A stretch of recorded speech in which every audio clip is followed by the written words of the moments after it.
akan terjadi ketika Dajjal akan keluar 3 tahun sebelumnya itu kekeringan di mana-mana, tidak ada setetes air pun. Kemudian uang tidak bisa menghasilkan makanan. Itu bukan berarti masih lama kali, enggak. Ini memang sudah berlalu, sudah berlaku.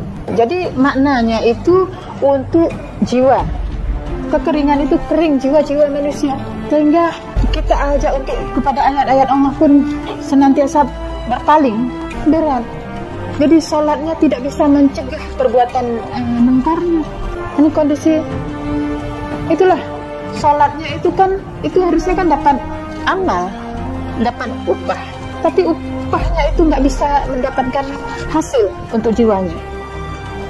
Nah ini kenapa? Karena tadi kita belum sadar kita itu di mana.